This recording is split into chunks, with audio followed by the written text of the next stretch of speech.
Irmãos e irmãs, boa noite a todos, vocês que acompanharam o nosso terço das 18 horas.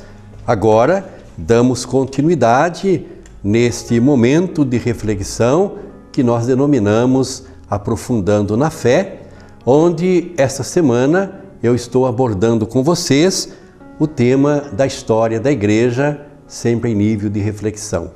Saúdo a todos vocês, irmãos e irmãs, aqueles que professam sua fé em Jesus Salvador, de Votorantim, cidades da região e outras regiões mais longínquas. Também saúdo de maneira toda particular você, meus irmãos e minhas irmãs, das 5 paróquias da nossa cidade que estão conosco sintonizados. Bem, nosso segundo encontro, nós vamos falar de algo que é muito atual para nós. Vamos ver as perseguições contra a Igreja, particularmente naquele período mais intenso que foram os 3 primeiros séculos. Os 3 primeiros 300 anos de cristianismo foi marcado realmente pelas perseguições. Um barquinho da Igreja nunca navega em águas tranquilas e serenas. Nós encontramos nos sinóticos algumas citações. Eu anotei para vocês Lucas, no seu capítulo 6, versículo 43, onde é um daqueles encontros que Jesus caminha sobre as águas e vai até os discípulos que estão no barco. E Jesus vai dizer assim, segundo Lucas: vendo-os fatigarem-se em remar, sendo-lhes o vento contrário. Cansados de remar, e o vento era contrário. Meus irmãos e minhas irmãs, cristianismo nunca foi navegar num poderoso transatlântico com as águas, ventos favoráveis, águas serenas e tranquilas. Nunca.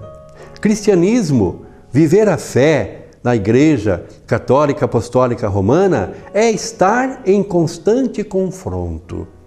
O mundo nunca irá falar a mesma linguagem dos evangelhos e aí entra então este confronto.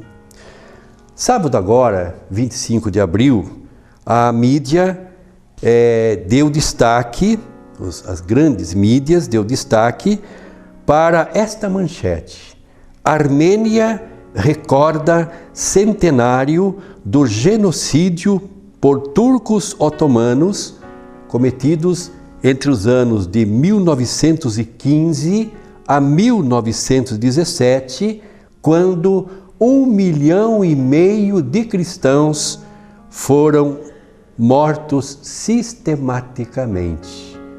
Ou seja, não foi morte por acaso, foi planejado.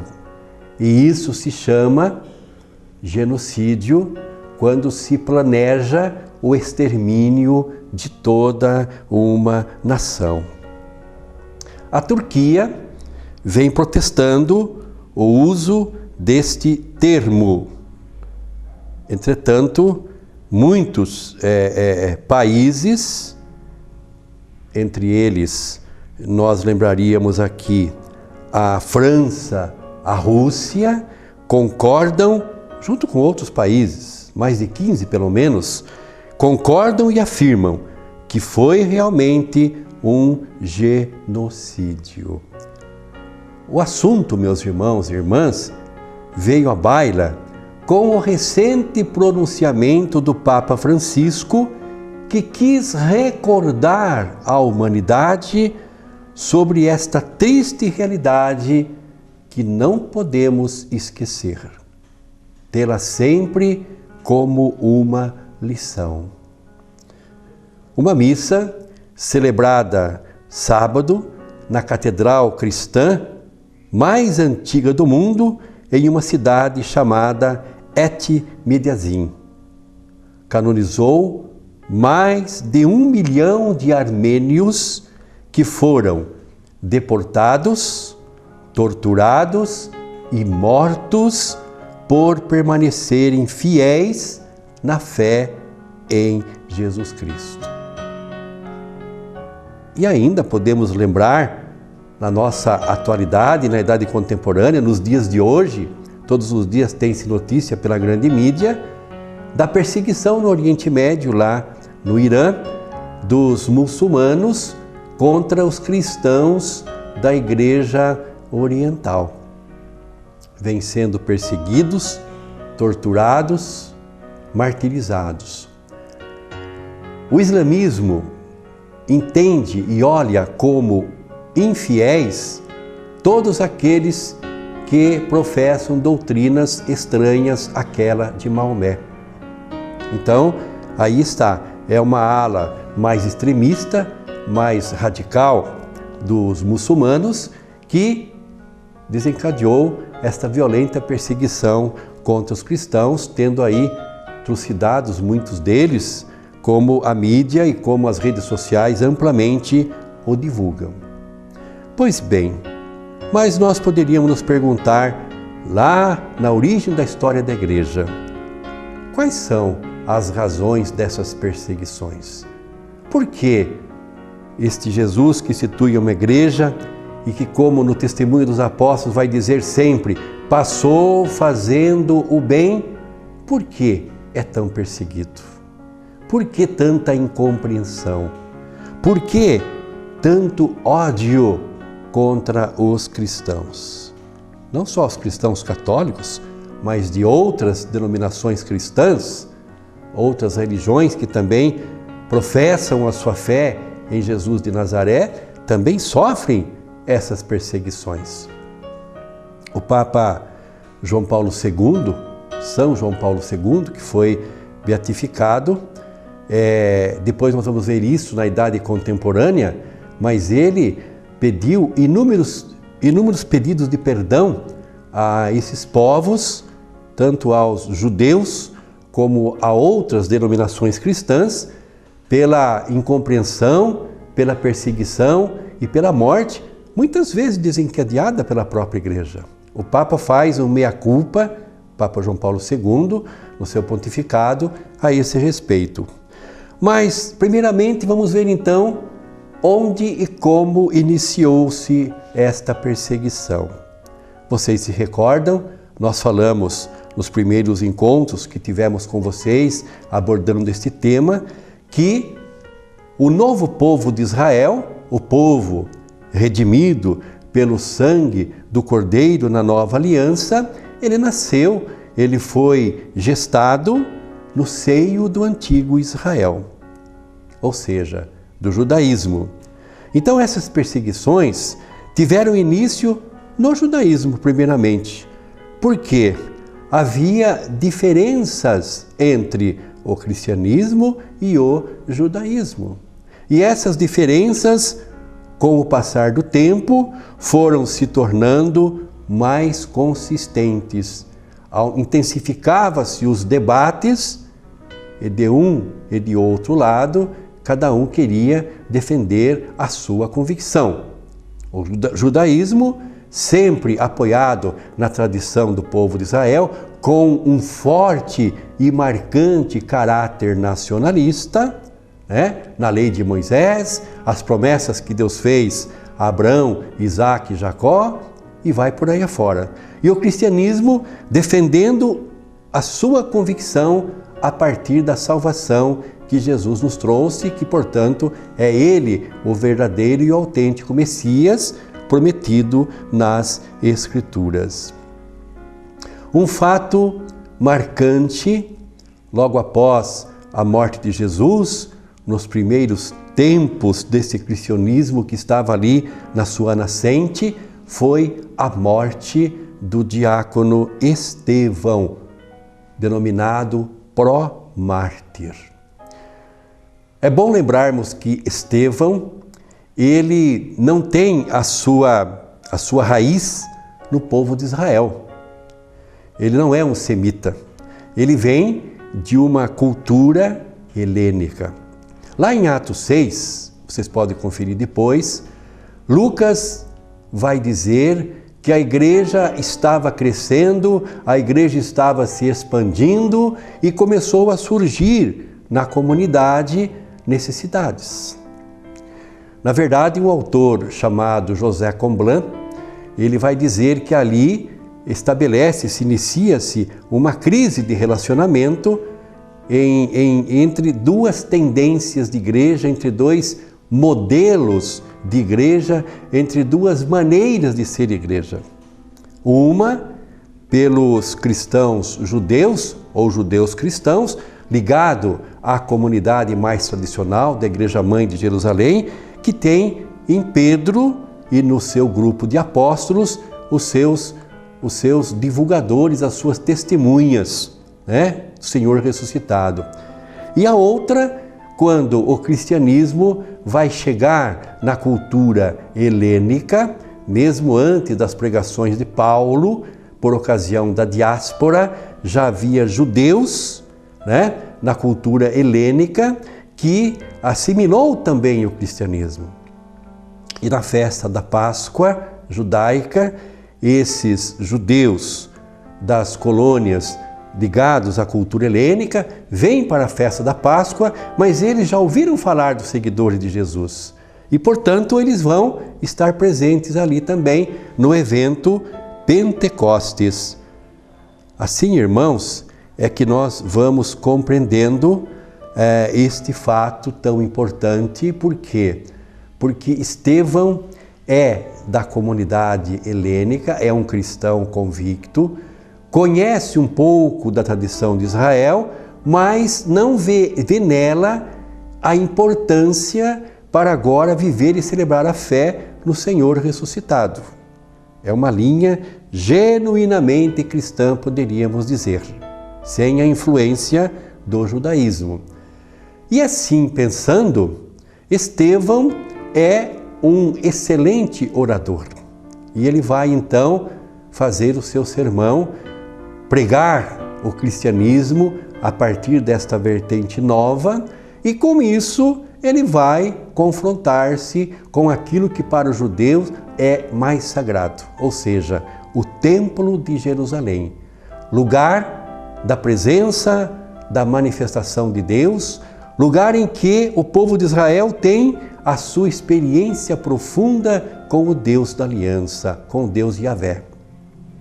E Estevão começa então a tentar convencer os seus ouvintes de que o templo já está ultrapassado e que agora o próprio Jesus, a esse respeito, quando expulsa os vendilhões do templo, vai dizer: destruam este templo e em 3 dias eu o reconstruirei. Ou seja, o Deus Altíssimo, a partir de Jesus Cristo, a partir da sua encarnação, da sua paixão, morte e ressurreição e do derramamento do Espírito na comunidade em Pentecostes, agora inaugura um tempo novo, onde o Deus Altíssimo, no Espírito, vai habitar este templo vivo que é Jesus Cristo e, por conseguinte, o templo vivo que são todo ser humano, os seus seguidores, os discípulos e discípulos do Senhor espalhados pelo mundo inteiro. A esse respeito, São Paulo vai nos lembrar: vocês são templos do Espírito Santo.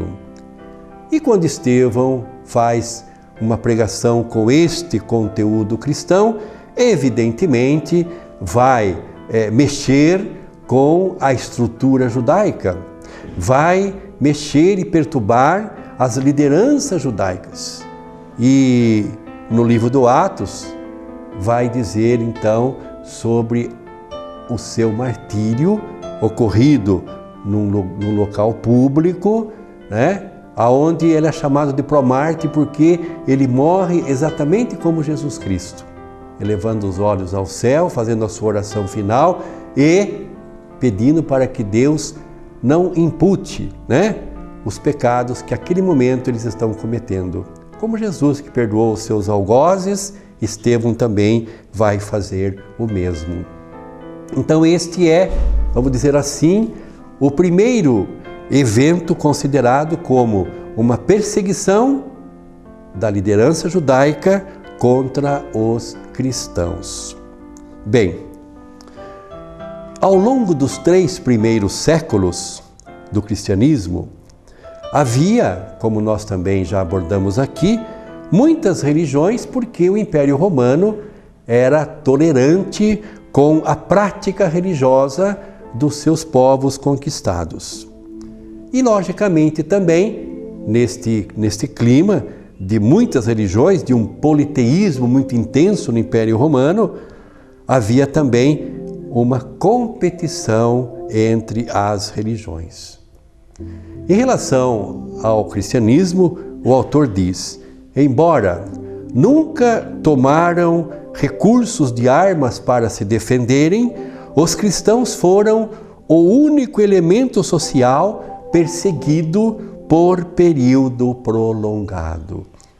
Se houve alguma perseguição contra uma dessas religiões politeístas, foi em uma circunstância específica, foi por um tempo muito breve.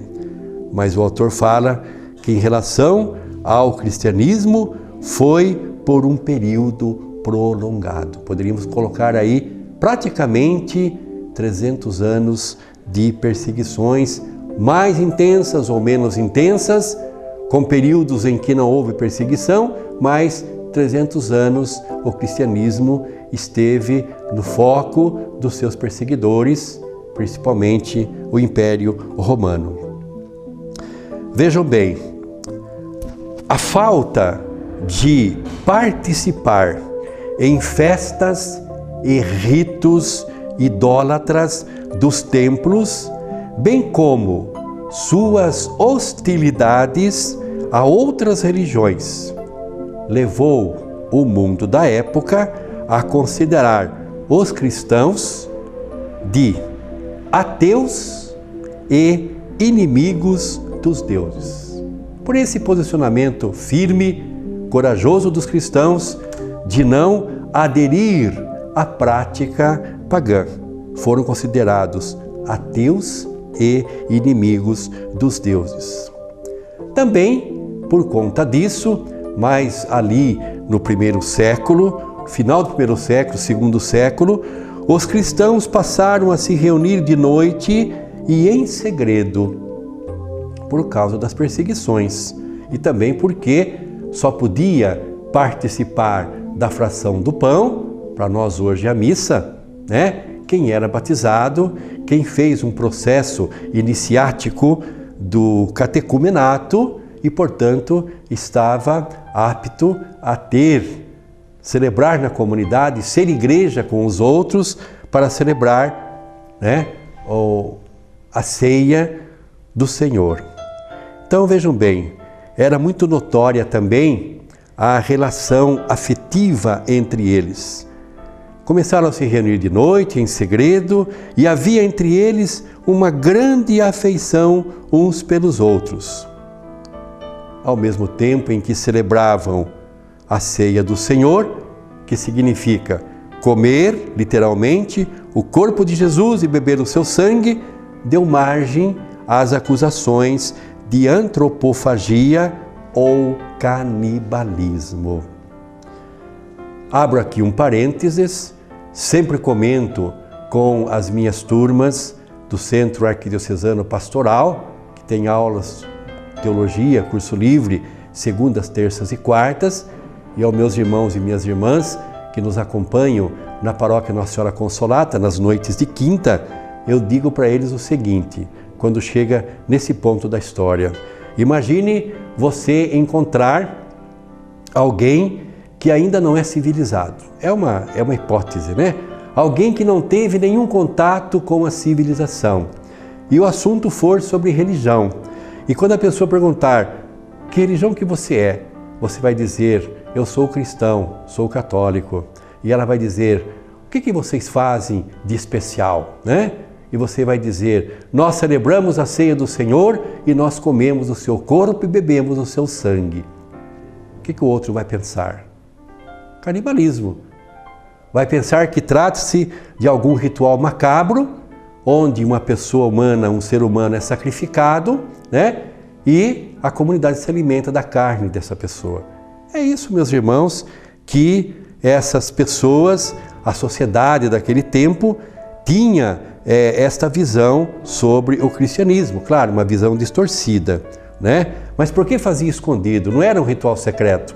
Eles se escondiam nas catacumbas, nos subterrâneos, para fugir das perseguições.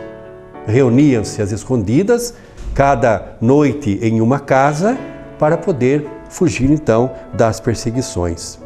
Assim, durante a década, foi-lhes atribuído as seguintes acusações: ateísmo, licenciosidade e, como já vimos, canibalismo.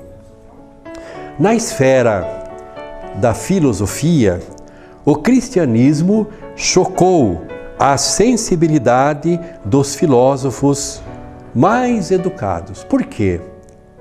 Para os filósofos, é loucura você ter um empreendimento, algo que é tão arrebatador e apaixonante, a partir de algo tão trágico como foi a morte de Jesus na cruz do Calvário. Para os gregos, isso é loucura, né? Para os gregos, isso é uma coisa totalmente fora da lógica. Então, este jeito de pensar e de agir do cristianismo chocou os filósofos justamente pelo entusiasmo dos seus adeptos. Como posso entusiasmar-me se o líder da minha religião, da minha igreja, foi torturado e teve uma morte tão vergonhosa a ponto de ser considerado anátema, maldito, diante de Deus e das pessoas? Que entusiasmo é esse? De onde vem isso? Então, o paganismo, com o cristianismo, com esta sua prática, ela conseguiu, contra eles ficou a má vontade dessas classes poderosas, inclusive os fabricantes de imagens para os ídolos do Império Romano olhavam o cristianismo com muita desconfiança. O paganismo, em suas práticas, aceitava as novas formas e objetos de adoração que iam surgindo, enquanto o cristianismo rejeitava toda e qualquer forma de adoração. Assim, meus irmãos, é que nós vamos compreendendo toda esta problemática da perseguição aos cristãos e, mais uma vez, lembrar a todos nós cristãos: a barca de Pedro, a Igreja de Cristo, nunca vai navegar por águas tranquilas, por um ambiente sereno. Sempre vai haver confronto. Foi assim com Jesus na cruz do Calvário, na sua missão, é assim com os apóstolos e também é assim com todos nós. Entretanto, a graça copiosa de Deus, o poder e a força do Espírito Santo estão conosco para que não vacilemos, mas sejamos sempre fiéis à causa do Evangelho, à Igreja e a Jesus Cristo. Fiquem todos com Deus, que Ele vos abençoe. Até amanhã, neste mesmo horário, com mais um programa Aprofundando na Fé.